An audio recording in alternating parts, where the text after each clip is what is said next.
অখণ্ডমণ্ডলেশ্বর শ্রী শ্রী স্বামী স্বরূপানন্দ পরমহংসদেবের উপদেশবাণী অখণ্ড সংহিতা চতুর্থ খণ্ড হইতে। প্রণবের সাধনা অল্প প্রচলিত থাকার কারণ।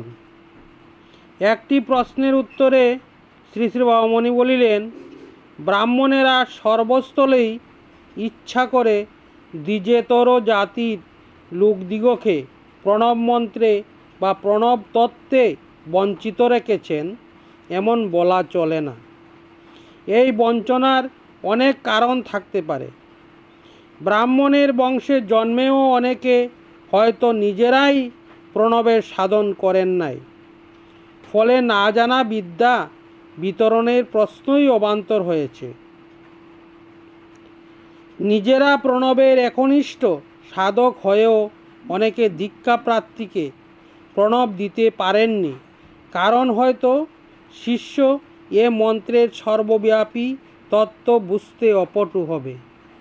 প্রণবে দীক্ষিত ব্যক্তির একদিকে প্রয়োজন সর্বালিঙ্গনকারী দার্শনিক দৃষ্টি, অপরদিকে থাকবে দীক্ষাপ্রাপ্ত নামে একান্ত অবিনিবেশ। হয়তো শিষ্যদের ভিতরে গুরু এই দুইটির বিকাশের উপযুক্ত উপাদান লক্ষ্য করেন নাই। অন্তরের সংকীর্ণতা স্থল বিশেষে কারণ হলেও সকল স্থলেই কারণ বা ওঠাই একমাত্র কারণ তা মনে করো না। গ্রহীতা যদি না চান, দাতা কি জোর করে তা শিষ্যর কাঁধে চাপাবেন? অনেক ক্ষেত্রেই দেখা যায় বাড়ি থেকেই শিষ্য ঠিক করে নিয়ে আসেন যে গুরু তাকে কোন মন্ত্র দেবেন। গুরু যদি শিষ্যর রুচিমতো মন্ত্র না দেন, তবে সে গুরুকে মানে কে?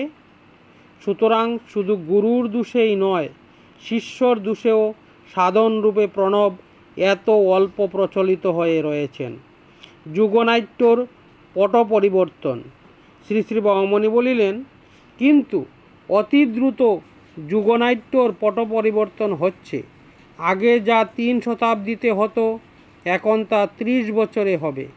সমাজের উচ্চতম থেকে নিম্নতম স্তর পর্যন্ত সর্বত্র প্রণব মন্ত্রের দিব্য সাধনার পুনঃপ্রতিষ্ঠা হবে। এজন্য পরধর্মের গ্লানি করার প্রয়োজন হবে না। কোন ধর্ম বড় আর কোন ধর্ম ছোট, কোন ধর্ম সম্প্রদায়ের বেশি সম্মানী আর কোন ধর্ম সম্প্রদায়ের সম্মান কিছু কম, এসবের চুলচেরা বিশ্লেষণ বিচার করা আবশ্যক হবে না। আদিমন্ত্র প্রণব যুগের প্রয়োজনে সর্বজাতিতে সর্ববর্ণে সমন্বয় সাধন করে নিজেকে নিজে প্রতিষ্ঠিত করবেন।